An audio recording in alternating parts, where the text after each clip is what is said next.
Good morning. Good morning, everybody. Welcome to Sports Shorts Daily. Ronnie Rantz, Tommy Krysan here with you on this.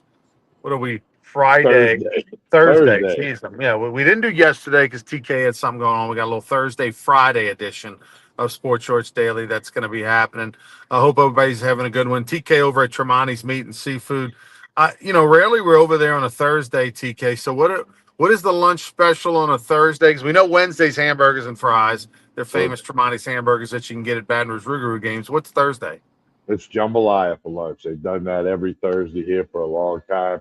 And, crawfish season's rolling now. They're going to have Thursday, Friday, Saturdays, 3 o'clock, hot out the pot for those that want them crawfish. They got live crawfish available. Plenty of availability right now. Whether you want live or you want to come in here and have some, you can eat them here, get them to go. 3 o'clock today, Friday, and Saturday. Hot out the pot. And that's the way I like them. That's the way a lot of people like them, right out the pot. Yeah, I gave Mike's number to someone recently.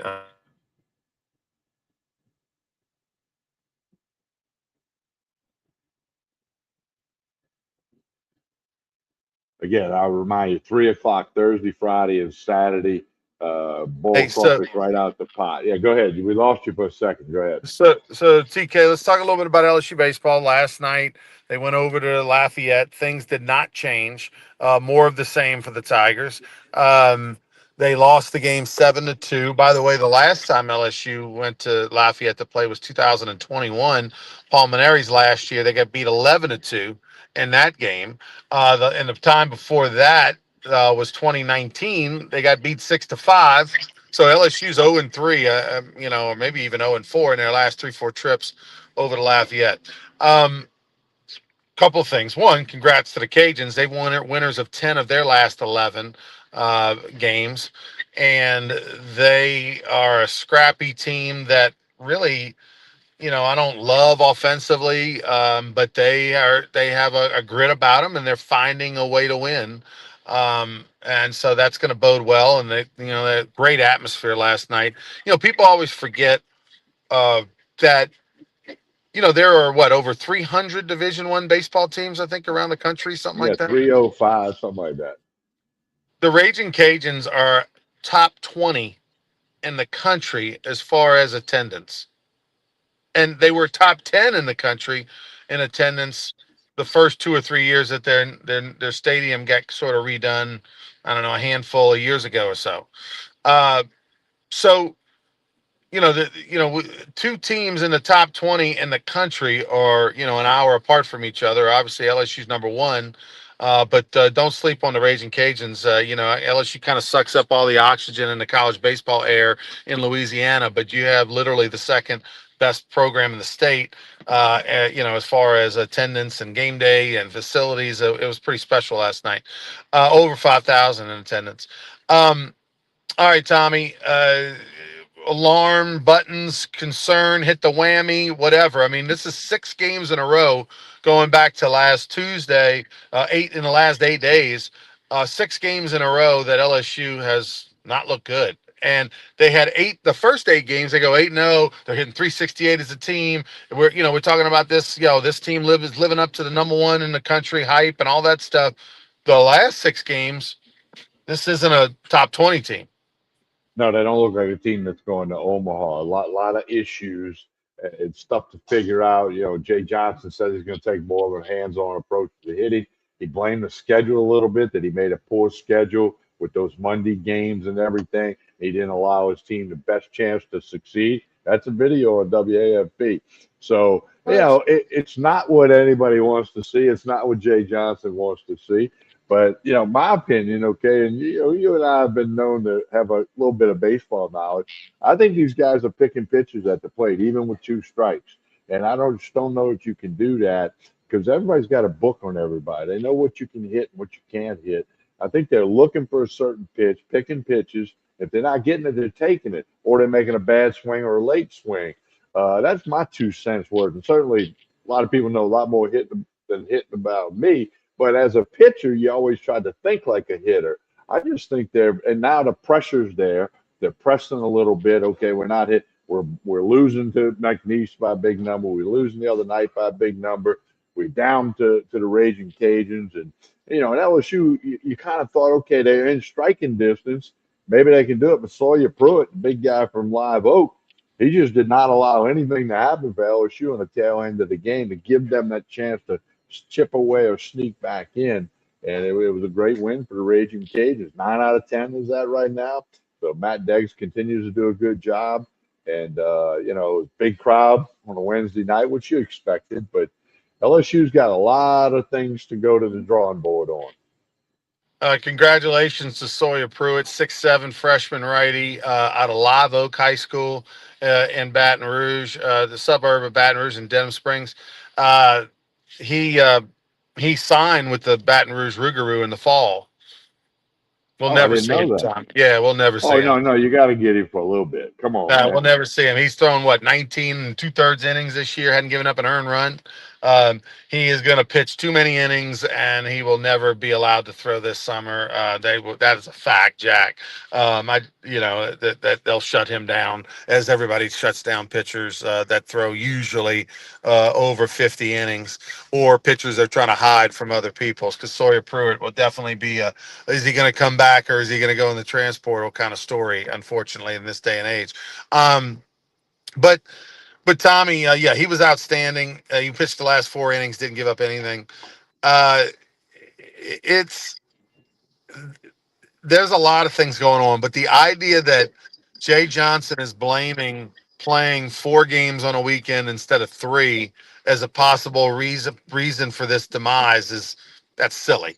That's just grasping at an excuse to appease the masses, but that's ridiculous. You played Dartmouth twice. You played Northeastern twice.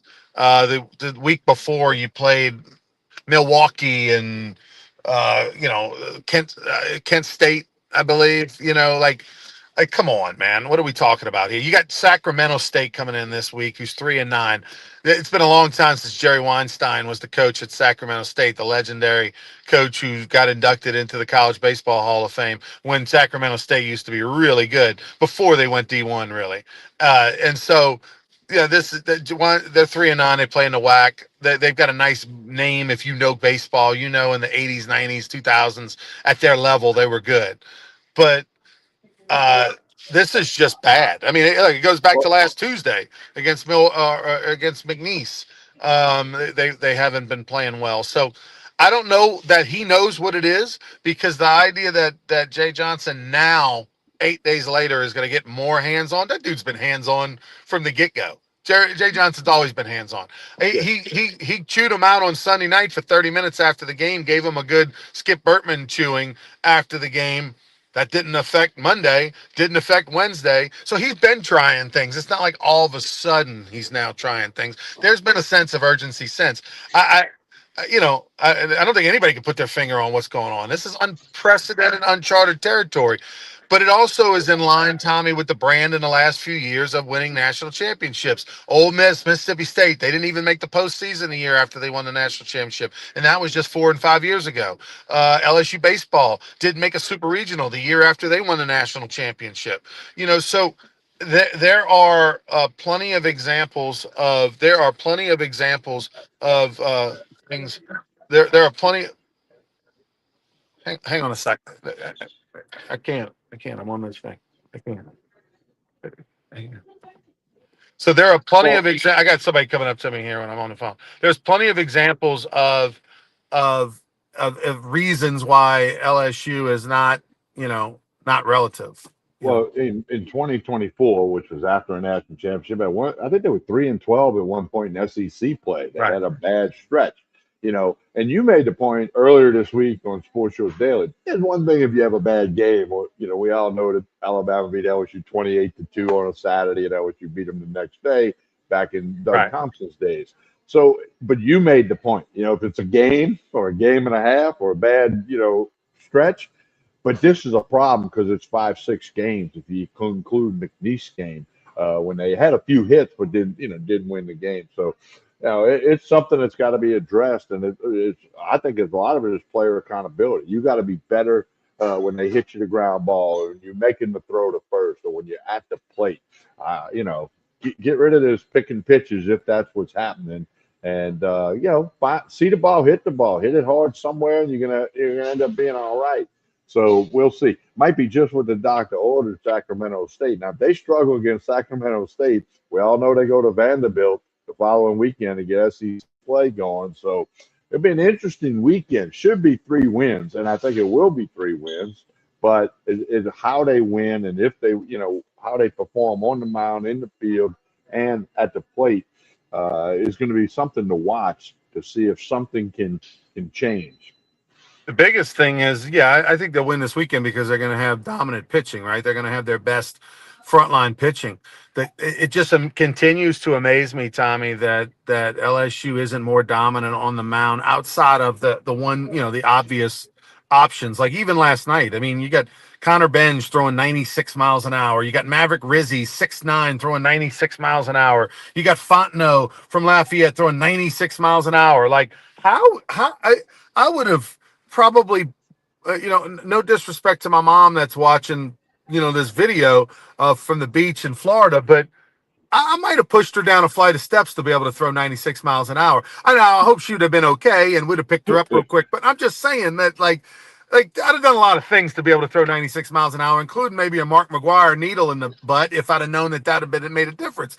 These guys throw 96 miles an hour, Tommy, and they're all 6'5", big donkeys and bigger. Like, how the hell are you not just dominating 4 out of every 5 times you go out there when you're 6'5" and throw 96 miles an hour? I mean, like, that's what we want. That's the holy grail of pitching, to have that height, that size, that velocity, that young, that athletic, and yet somehow it's still a coin flip every time you go to the mound. Like, it's baffling. It's baffling to me.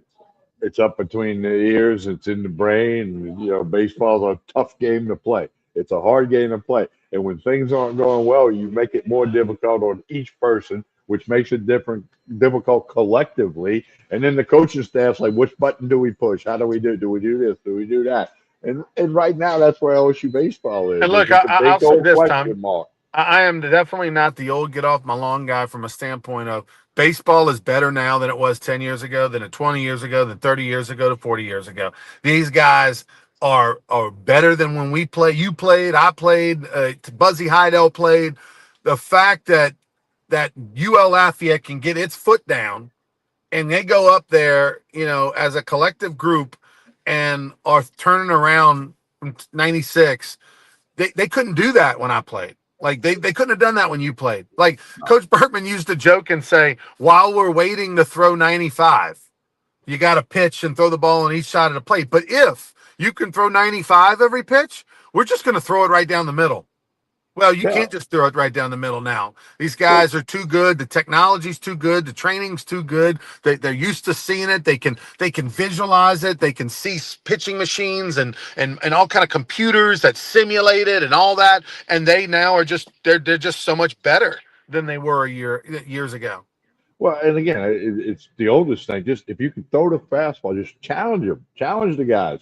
And if all of a sudden they hit 2 in a row out the park, then you throw something else. Every game wasn't on TV when Ben McDonald pitched, okay? But Ben McDonald threw harder than everybody else back then, okay? And I remember Coach Bertman telling me stories that, hey, we just said, hey, Ben, just throw it over the plate. I mean, okay, they're going to get a hit every now and then, but don't walk them, don't hit the batter, and challenge them. The odds say they're going to make it out. 70% of the time they're going to make it out.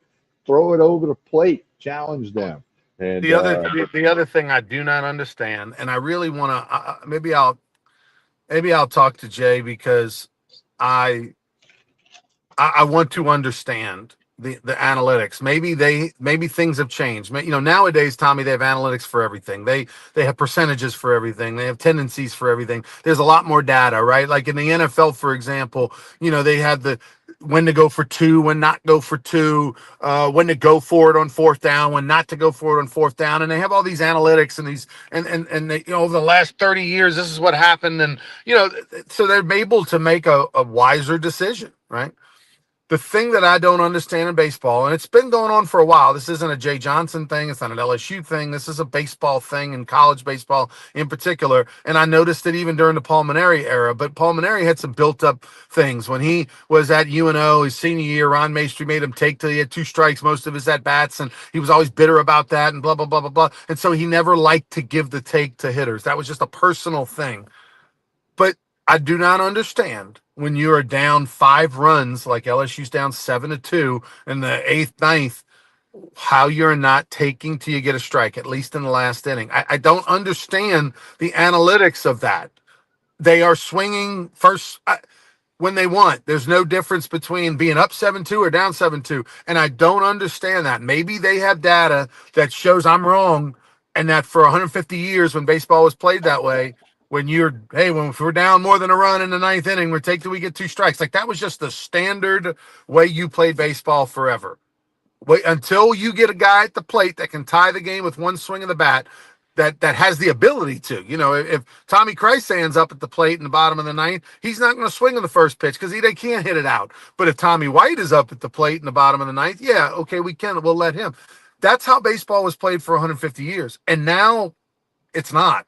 And so I'm working the game Friday. I'm working the game Sunday, and I'm gonna try to have that conversation with him and just, hey, coach, educate me on this so I can stop sounding like a broken record when I'm doing the games and saying, well, we should have been taken there. No, if we shouldn't be, then tell me we shouldn't be. Yeah, well, that's a great question. I'm curious about the answer, and hopefully, something will work, something will happen.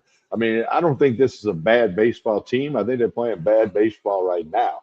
And now they are 11-3, okay, but it's who they've been playing and how they've looked. Like in football, if you lose the game 21-20, hey man, you played a good game, you just didn't get it done at the end. If you lose the game 35-0, okay, you didn't look good. So baseball's the same way. Like, how did you lose? Why'd you lose? What'd you do about it? And 9 innings, 27 outs is a long way to go. And Sawyer Pruitt would not let LSU start anything up to get it going last night to maybe chip into the lead and scare the other team. I mean, the Cajuns just played with confidence, and the crowd was into it, and it was just their night. They were clearly the better team last night. TK, what else is going on in the world of sports? I'm gonna jump off so you can finish up here. Lou Holtz, I want you. Lou Holtz passes away at the age of 89. It's been fun to read all the quotes and the people like Tim Brando that worked with him and people that have tributes, if you will. And we knew this was coming. He's been in hospice for a while. 89 years old, and a lot of great quotes. It's been fun to read them. Lou Holtz, one of my favorite people. College game day. Obviously, I was in high school when he got the job, or junior high or high school or something when he got the job at Notre Dame. He had the lisp, and it was Notre Dame. Notre Dame. Jerome Bettis, and I just loved his passion for. I know you're not a big Notre Dame fan. There's a lot of people that aren't. You kind of love him, hate him type deal. But I always was one that loved the tradition of Notre Dame, the history of Notre Dame, and no one bought in more than Lou Holtz did, even though he wasn't a Notre Dame guy, originally and all that.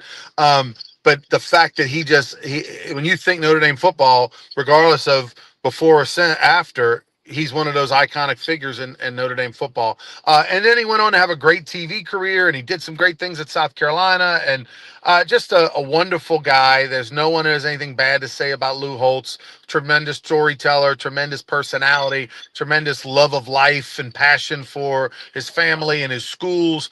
You felt like wherever he was, he bled those colors, whether it was Arkansas or Notre Dame or South Carolina. You felt like he fit the mold at that school. And obviously his son's Skip Holtz is a heck of a coach, and he's got a tremendous legacy. He will, one of those never forget type of guys. Yeah, no, so many stories. It's been fun to read, and a huge impact in the world of college football. No question about that. All right, TK, I'm going to jump off. Have a good one. Okay, man. And don't forget, as I mentioned, Tremonti's has the boiled crawfish today, tomorrow, and Saturday. Hot, fresh out of the pot at 3 o'clock. Come get you 5 pounds, get 10 pounds, get a bunch to go. You can get live crawfish. Just call and order them or stop by at Tremonti's here on Jefferson Highway. Jambalaya is the lunch special today. But get you some boiled crawfish, 3 o'clock today, tomorrow, and Saturday. Just kind of put that on the calendar. You can eat them in here. You got tables you can sit and eat, or you can get them to go. It's all at Tremonti's Meat and Seafood. Hey, don't forget to like and share this show, whether you're watching on YouTube, X, or Facebook. That helps. And look on YouTube, the Sports Shorts YouTube and the Tommy Krysan YouTube later in the day for some shorts, some YouTube shorts, little clips from the show. Back tomorrow. Don't forget, a little bit of a different schedule this week. We'll be on the air tomorrow, Friday morning, here at Tremonti's with another episode of Sports Shorts Daily. Have a nice Thursday, everyone.